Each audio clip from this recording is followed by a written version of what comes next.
Good morning, everyone. I would like to thank AIOS for providing me such a wonderful opportunity to present my case report on acquired capillary hemangioma of eyelids.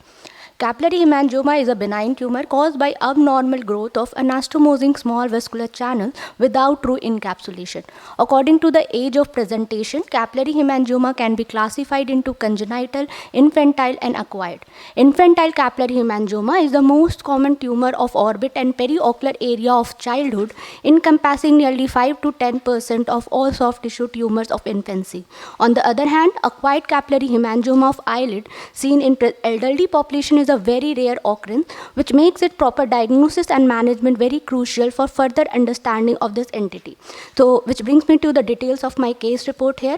A 60-year-old male presented in our ophthalmologic OPD with complaints of a reddish mass on right upper eyelid since 1 month, which was indeterminate in onset and gradually progressive in size. It was associated with mechanical ptosis grade 3 and diminution of vision in right eye with best corrected visual acuity of counting finger up to 3 feet. It was not associated with any other ocular or systemic complaints.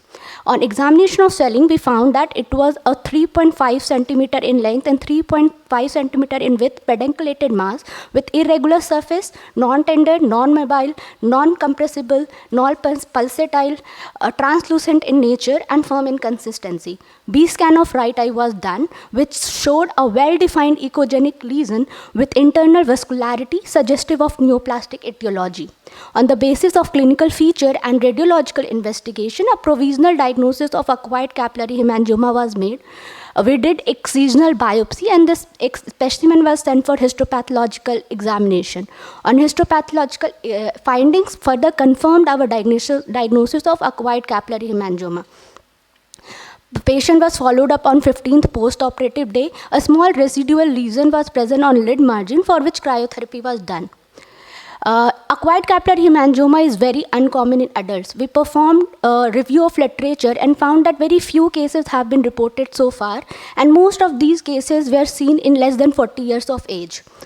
The main etiological factor which are proposed for development of acquired capillary hemangioma are hormonal changes during puberty and pregnancy, any trauma or irritative agent. Females are 3 times more prone to develop acquired capillary hemangioma than males. It is important to rule out other differential diagnoses of acquired capillary hemangioma, which includes pyogenic granuloma, cavernous hemangioma, Kaposi sarcoma, angiosarcoma, intravascular endothelial hyperplasia, and acquired tufted angioma. Infantile capillary hemangioma regress spontaneously during first decade of life, but acquired capillary hemangioma do not involute like their infantile counterpart, which makes it diagnosis and treatment necessary. The treatment modalities currently available are intralesional and systemic steroid, interferon alpha, topical timolol maleate, oral propranolol, laser treatment, and surgical excision.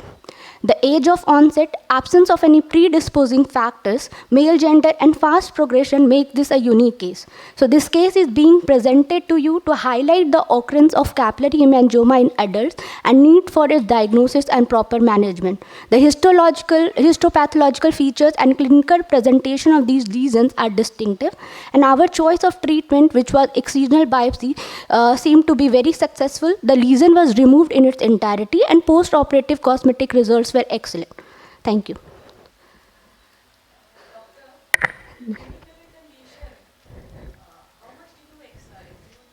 Healthy margin or only the?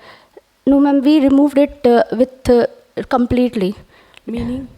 Meaning like we left 1 centimeter healthy margin and then all. 1 centimeter? Yeah. Okay. How did you reconstruct? What, ma'am? How did you reconstruct? Then reconstruct the lid. Ma'am, we with 50 vicryl suture we reconstructed the lid.